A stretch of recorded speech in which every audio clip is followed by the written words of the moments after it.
नमस्कार दोस्तों, हमारे इस YouTube channel views news and tips में आपका बहुत बहुत स्वागत है।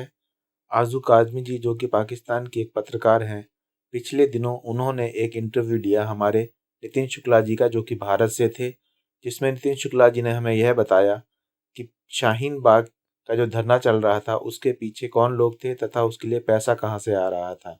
इसी बीच आरजू काज़मी जी ने बोला कि अगर आज वह भी भारत में होती तो वह भी शाहीन बाग की बिरयानी खा रही होती। इस इंटरव्यू में नितिन शुक्ला जी ने हमें यह भी बताया कि बहुत से मुस्लिम भाई सीएए के समर्थन में आए हैं, जिसका इंटरव्यू उन्होंने लिया है। इस वीडियो में हमें यह भी पता लगा कि किस प्रकार नितिन शुक्ला जी ने एक्सपोज किया है कम्युनिस्टों को। इसी बीच आरजू काज़मी जी ने सवाल पूछा कि अगर 70 साल पहले जो कागज़ हमारे खो गए हैं, वह कागज़ हम कहाँ से लाएं नागरिकता पाने के लिए। आइए हम यह वीडियो देखते हैं। और साथ ही साथ इसमें एक बात के ऊपर और डिबेट चल रही थी, जिसमें नितिन शुक्ला जी ने हमें यह बताया कि केवल वही 500 लोग हर जगह क्यों मौजूद होते हैं, हर विरोध प्रदर्शन में। तो भाइयों, हमारे इस यूट्यूब चैनल को आप सब्सक्राइब कीजिए, शेयर कीजिए, लाइक कीजिए। आइए चलिए हम मिलकर ये वीडियो देखते हैं। और साथ ही साथ मैं आपसे यह भी कहना चाहूँगा कि बेल के आइकन को प्रेस कीजिए, जिससे हमारी आने वाली सभी वीडियो का आपको नोटिफिकेशन समय समय पर मिलता रहे। धन्यवाद।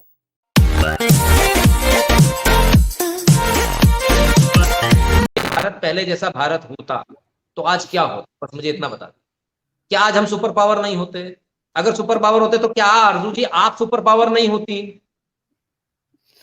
सर मैंने कहा ना, क्या पता मैं शाहीन बाग पे बिरयानी खा रही होती। वो भी अपनी जगह, वो चीज अपनी जगह मौजूद है ना।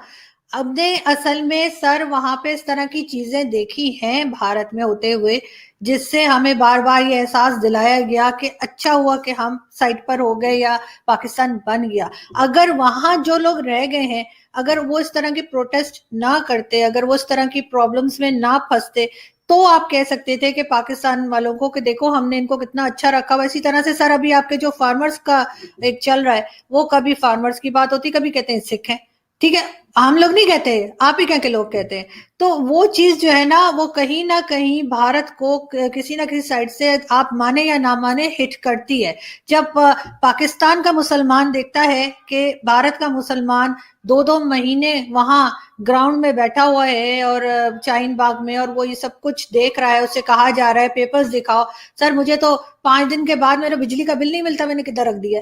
तो वो मतलब आप उन लोगों से वो 70 साल पुराने पेपर्स मांग रहे हैं। तो वो चीज कहीं ना कहीं आप लोगों के अपने लिए नुकसानदेह होती है। पाकिस्तान उसके बाद कहता है देखा बहुत अच्छा हुआ, वरना आज हम भी यही भुगत रहे होते। ये चीज मैं मतलब कहना चाह रही हूँ। और ना तो अगर आप उस चीज को ना होने दें, अगर आप वो सारी चीजों को कंट्रोल कर लें और उन लोगों को इस तरह से नाराज ना होने दें, तब आप कुछ कह पाएंगे, वरना सर थोड़ा सा दोनों बातों का जवाब देता हूँ, पूरी जिम्मेदारी के साथ जवाब देता हूँ दोनों बातों का।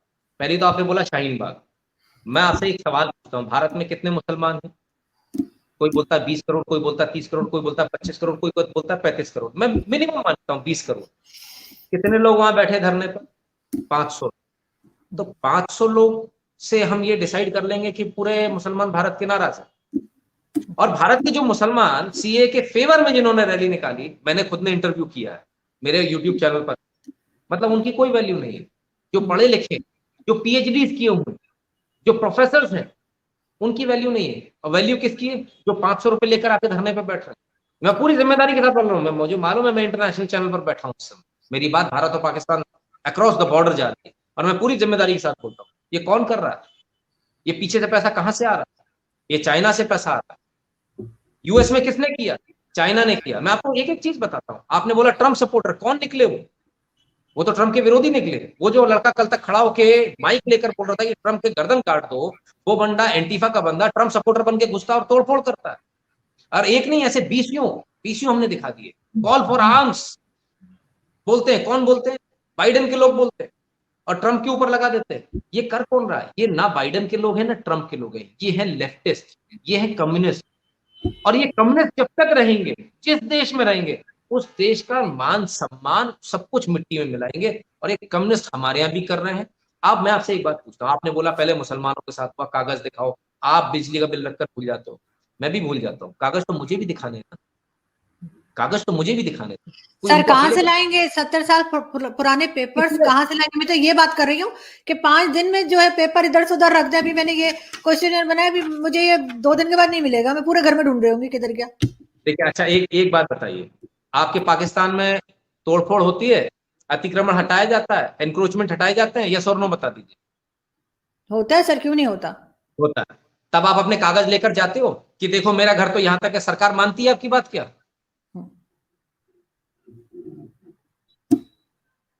सरकार आपके कागज को मान लेती है, रुक जा, उसका बुलडोजर रुक जाता है क्या? नहीं रुकता ना, नहीं मानती ना आपकी बात। नहीं, अगर गलत तरीके से बढ़ाया गया हो बगैर परमिशन के, या जो पेपर है उसके हिसाब से ना। लेकिन सर ये कहना कि खैर आई डोंट वांट कि मैं ये टॉपिक डिस्कस करती, लेकिन ये कि वही वाली आपकी बात से क्योंकि निकल आया कि जब आप कहेंगे किसी को कि तुम पेपर दिखाओ नहीं तो चले जाओ, कहाँ चले जाए वो जो वही पैदा हुआ है? किसने कहा? आपसे वही शाहीन बाग वाले कह रहे हैं ना सर, शर्जील मेमन और पता नहीं कौन कौन। देखिए, वो एक साल पहले बोल रहे थे हमारी नागरिकता चली जाएगी। कितनों की चली गई? चलिए मुझे बताइए, गई किसी? सीए में नागरिकता जाने का प्रोविजन ही नहीं है, नागरिकता देने का प्रोविजन है। मैं आपको यही तो कह रही हूँ ना सर कि अगर आपके इस तरह के उनको देने का प्रोविजन है।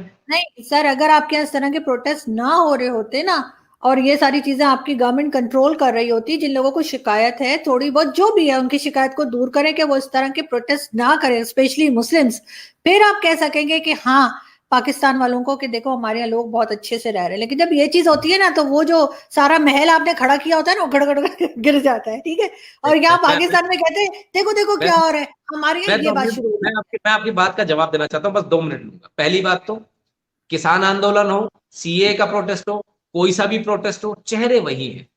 मतलब आप किसान भी बन जाते हो, आप सीए में भी पहुंच जाते हो, दूसरे चेहरे नहीं है, वही 500 चेहरे हैं बस, वो इधर से उधर घूम रहे हैं, बैनर पीछे चेंज होता चला जा रहा है। तो ये कब तक चले? पहली बात। दूसरी बात, आरजू जी, मैंने आपका शो देखा था और आपने अपने शो में कहा था अगर मैं ऐसा बोलूंगी तो मुझे उठा लिया जाएगा।